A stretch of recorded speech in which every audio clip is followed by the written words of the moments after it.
this committee as I go to vote. And it is appropriate because this has been one of my priorities as Attorney General, and I am honored to be here today among all of you. If you are a family member who has lost a loved one or a law enforcement official who has stood by that family and worked with someone who has lost a loved one, will you stand up? I just wanted this hearing to reflect the power of Americans coming together under such tragic loss to get something done. Thank you so much. Thank you, Katie Britt. This was one of my priorities as Attorney General, but not because I was the Attorney General. It was because I worked alongside so many people who had lost loved ones, law enforcement. I am a mother of a teenager. I am the wife of a law enforcement officer. This is the #1 killer of working and fighting age Americans, period. So we have a lot to deal with, a lot on our plates as leaders in this nation. This is the #1 killer of working and fighting age Americans right now. It has been. And if I sound upset about the fact that we have not moved faster on this, that is justified. I want to commend Chairman Grassley, who called this hearing. The last 4 years, this committee has not held one hearing on fentanyl. And again, I will repeat, this is the leading killer of working and fighting age Americans. And whether you are a lab in China, whether you are a cartel in Mexico, whether you are an organization that is sitting by while your company or your platform is being used to facilitate the trafficking of fentanyl and fentanyl-related substances, this is happening on purpose. This is intentional. No one can say that it is not, because things can be done. Like, I don't know, start with a hearing to talk about fentanyl. Bring family members that have lost loved ones, law enforcement that is working on the front lines. Thank you for taking the time to be here. I'm glad this is one of my first hearings. So I want to thank Chairman Grassley for doing this, because the last 4 years we should have had a hearing on this in this committee, and we have not.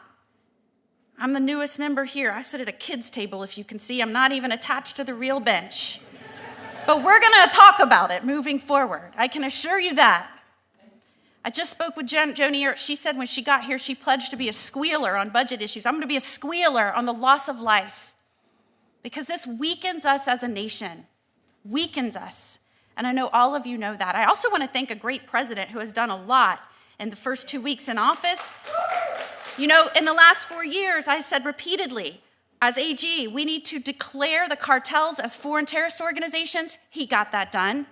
I said we need to do that so we can send military to the border to secure it. He got that done. Oh, and by the way, when I pointed out, as Dr. Farfan said, transnational problems require transnational solutions. When I pointed out that the Mexican president at the time said, fentanyl is not our problem. I'm a Mexico first president.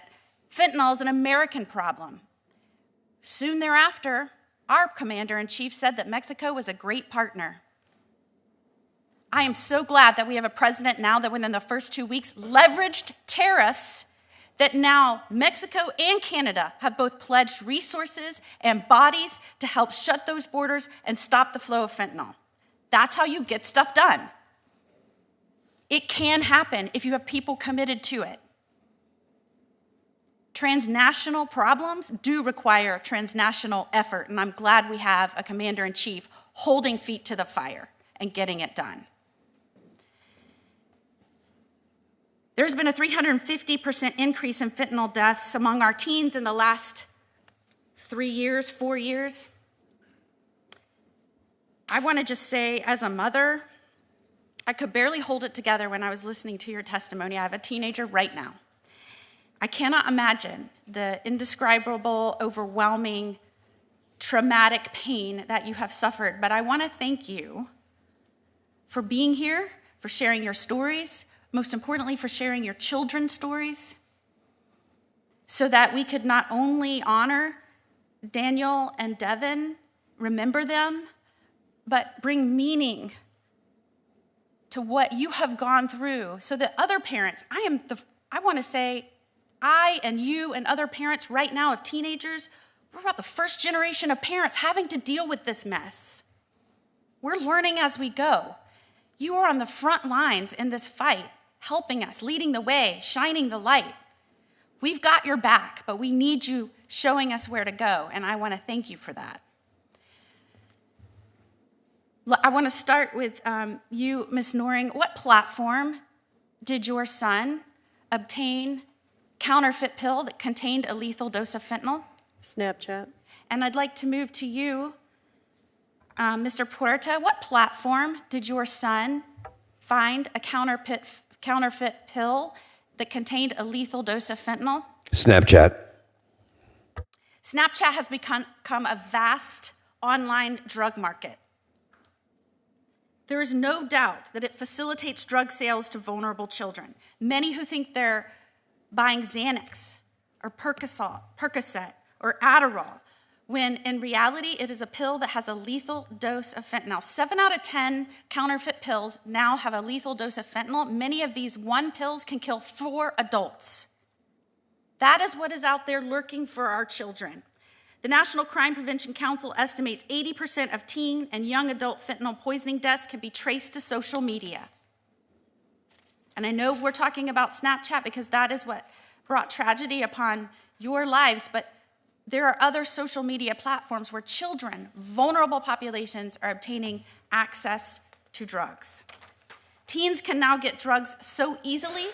The cartels think of these social media platforms as their Uber Eats for quick delivery right into the hands of our children. I agree with you, Mr. Puerta and Ms. Noring. The bedroom is where we always thought our children could go upstairs, shut their door, and they would be safe. And that is no longer the case, which presents challenges to parents like we have never seen before. The DEA has warned Congress that cartels are now targeting young Americans through platforms fueling the fentanyl epidemic. Every week, the equivalent of a high school classroom's worth of students dies from fentanyl overdose deaths. This is an incredible statistic. If we saw this with any other product, there would be federal law shutting down these products to make them safe before they could go back on market. And we saw this time and time again in the automobile industry. When we started losing people to faulty automobiles, there was a stop sale order. They had to become safe before they could be sold again.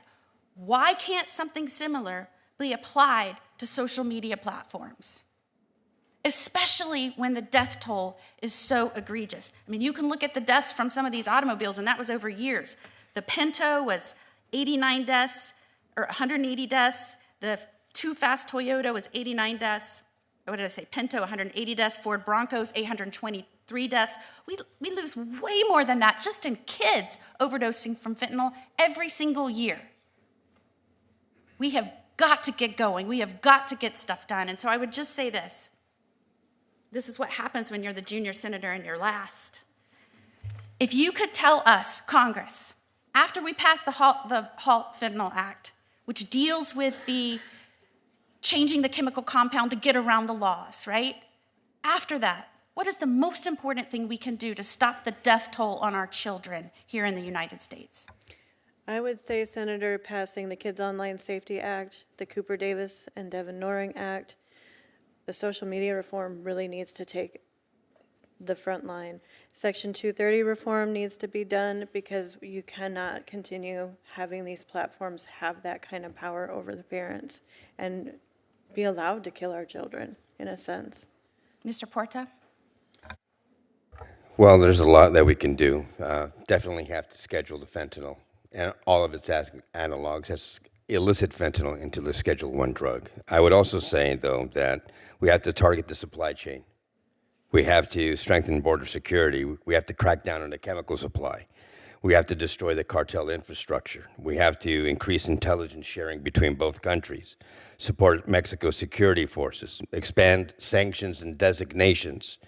We have to cut off their finances. TD Bank was just fined $4 billion because they were caught laundering all of this money from the cartels. Why is nothing happening to the American banks here in this country who's laundering the money? There's so much that we can do. I, as a parent, shouldn't have all this information. I'm just a small business owner from Santa Clarita, California. Why do I have all this information? Because I had to study this, because I don't want more kids to die.